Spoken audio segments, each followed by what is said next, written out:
Harmonic response analysis computes the steady-state dynamic response of a system to loads that vary sinusoidally over time.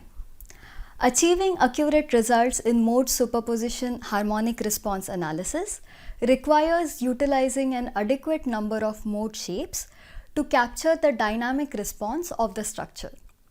If there are too few modes, the deformation from the loading cannot be properly represented. If there are too many modes, this can add computational cost and time to the simulation. The use of residual vectors can improve the accuracy of the solution with fewer modes, hence leading to a more computationally efficient solution. In this video, we will demonstrate the usage of residual vectors in harmonic response analysis. Ready? Let's go.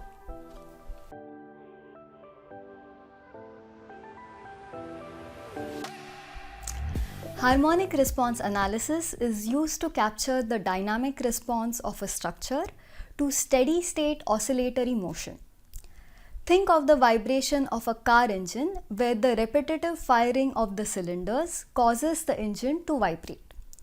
The amount of vibration will depend on the natural frequencies of the chassis and motor mounts, the magnitude of the loading, as well as the RPM or excitation frequency from the engine.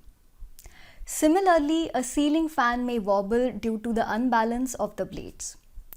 Both of these cases can be simulated using a harmonic response analysis.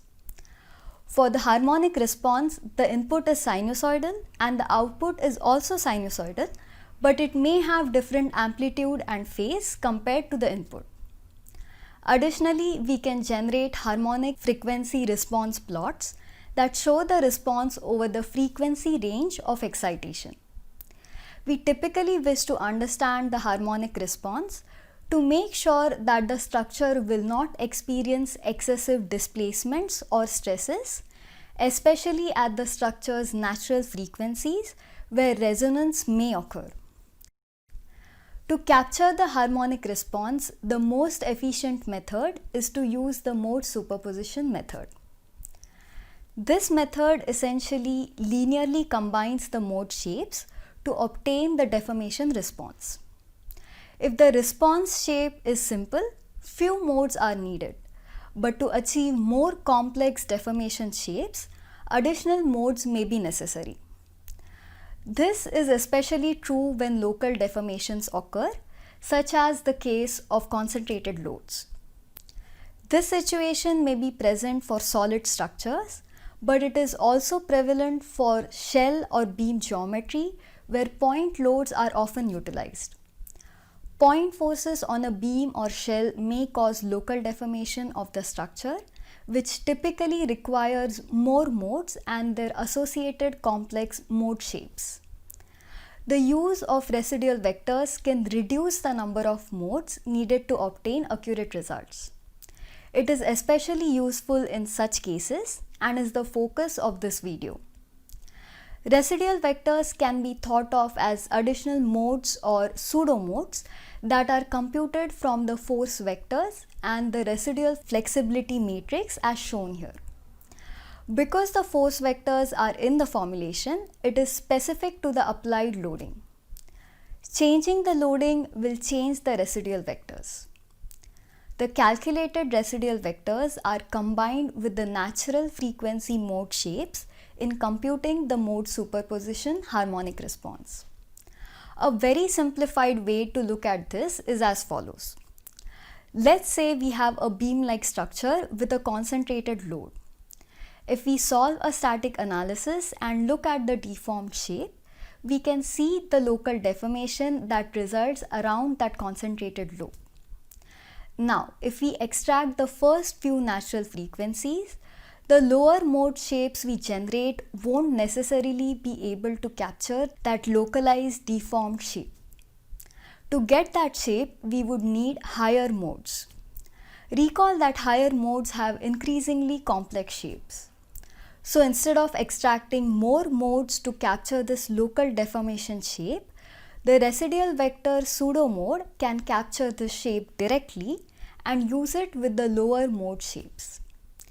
Let's get into ANSYS Mechanical and see how we can include residual vectors in our simulation.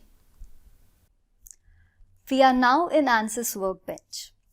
Here we have already defined a modal analysis for which the materials in engineering data have been defined and the geometry has been imported. Let's double-click on Model to open up ANSYS Mechanical. Again, we have already assigned the materials to the geometry and generated the mesh. The boundary conditions applied represent an idealized case of two bolts attaching this bracket to a wall. We have a frictionless support defined on this face to represent contact with a wall, a cylindrical support on the surfaces of the two holes to idealize contact with bolt shanks, and we define x displacement of these two imprints to be 0 to represent the bolt heads holding the imprints in position. Next, let's go to Analysis Settings and define the max modes to find and the range maximum for the natural frequencies to be calculated. Now right-click on Solution and Solve. We see the first 8 natural frequencies for this bracket. Click in the Tabular Data heading, then right mouse button and pick Create Mode Shape Results. Right-click on Solution and pick Evaluate All Results. Then pick the first total deformation, which is our first natural frequency, and animate the results to get a feel for the mode shape.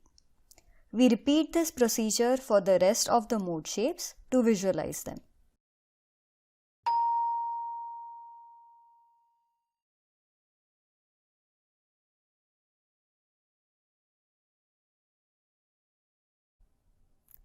Now let's perform a harmonic analysis using the mode superposition method with these 8 modal shapes. Click on Modal, then go to Environment tab, Analysis, Harmonic Response. Now go to the newly created harmonic response system and under Modal, select the modal environment to be defined by the modal analysis we just performed.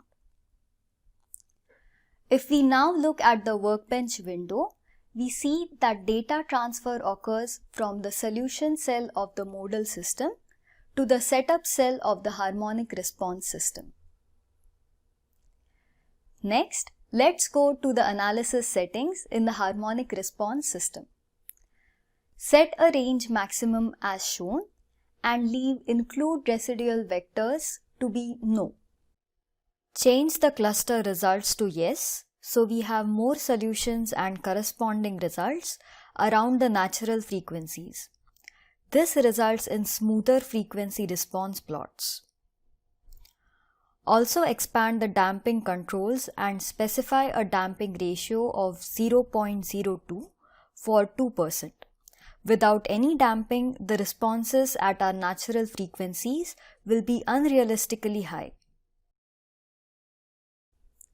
Now apply a force boundary condition on the inner face of the hole.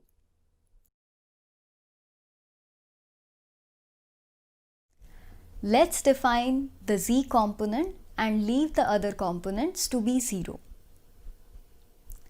Now right-click on Solution and solve the system.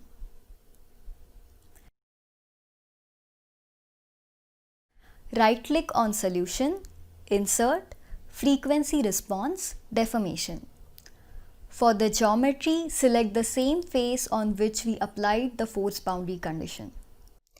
For spatial resolution, change to use maximum so that maximum deformation on the selected face is used in the frequency response plot. Under Definition, for the orientation, select Z-axis since we are interested in the Z component of the deformation. Next, let's also visualize the deformed shape close to the second natural frequency. So right-click on Solution, Insert Deformation, Direction. Set the orientation to be Z-axis. Specify the frequency and sweeping phase as shown. we animate the deformation plot at the specified excitation frequency. Next, let's perform a similar harmonic response analysis, but this time we will use the residual vectors. So let's right-click on harmonic response and duplicate it.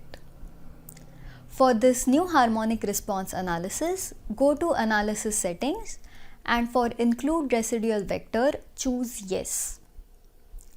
Now let's solve this system.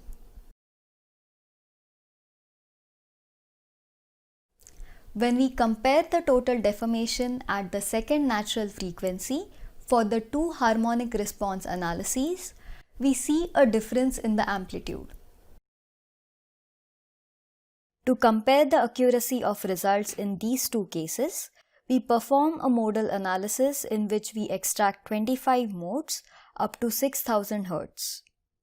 We then use these 25 modes in the harmonic response analysis. Since we use a larger number of modes, we expect this harmonic response analysis to yield more accurate results. The chart here compares the frequency response of directional deformation in z-axis for all the three cases. Curve C shows the results for the case in which higher number of modes were used to solve.